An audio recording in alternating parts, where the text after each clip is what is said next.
storms are never totally predictable, as we know, and the weather varies dramatically depending on where you live. But still, this one was pumped up to be a doozy, with one station calling it deadly before anyone died.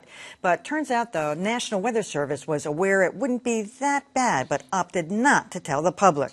Huh? Ice is wreaking havoc across the Midwest. There's nothing like a good old nor'easter to bring out the media histrionics, complete with soundtracks. A special edition of Good Morning America starts now. For days we were hearing the storm would be big, up to 2 feet in places. A massive blizzard is blasting more than 50 million people in the Northeast with life-threatening conditions. And of course, the National Weather Service was keeping state officials posted. We just got another update from the National Weather Service. But turns out the National Weather Service knew by Monday afternoon that the storm would not be as severe as they originally thought.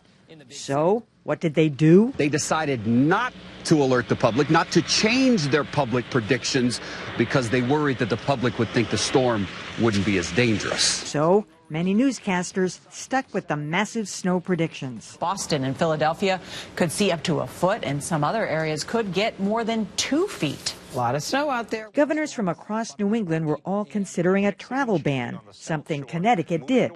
So when Governor Charlie Baker learned Wednesday that the National Weather Service had withheld information, he was none too pleased. I'm disappointed that that it seems that they gave, one message to us and a slightly different one was traveling around the office. Is it fair to say you were more upset in private than you are here with them?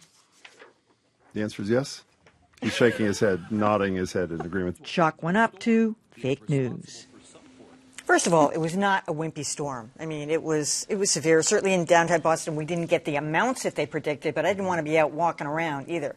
But this is the most patronizing, condescending approach that somehow we, the public, are going to get confused and think we can get our, BMW sports cars out there and start drag racing because they downgrade the level of the snowfall. It's outrageous. And also, in this age and time of fake news and not telling all the facts as it is, this just plays into that. And I'm actually shocked that the National Weather Service would take that upon themselves. It's one thing for maybe state officials not to put out the exact information, but for the National Weather Service, I find it shocking.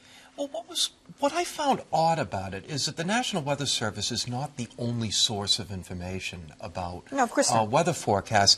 And on Monday afternoon, even if the National Weather Service was keeping this information to themselves, you were starting to see some forecasts saying that Boston and the immediate surrounding area was not really going to get that much snow, and they were absolutely right.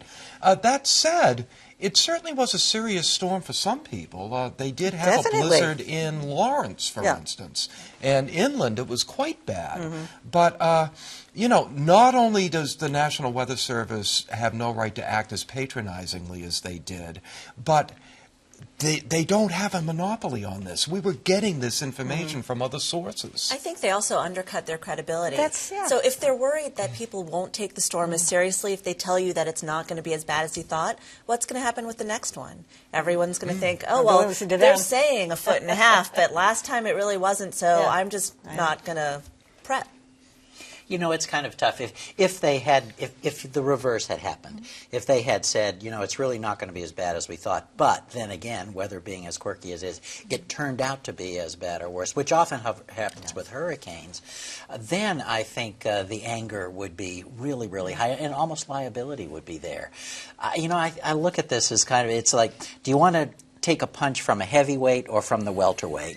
And they said, well, get ready for the heavyweight. And it turned out you just got hit by the welterweight. Still pretty bad, but I do think you're right. It was patronizing, and in this day and age, I think the government's got to say this is the best call we can make based on this evidence. But be wary out there, people, and as soon as you start holding back something, your credibility is shot.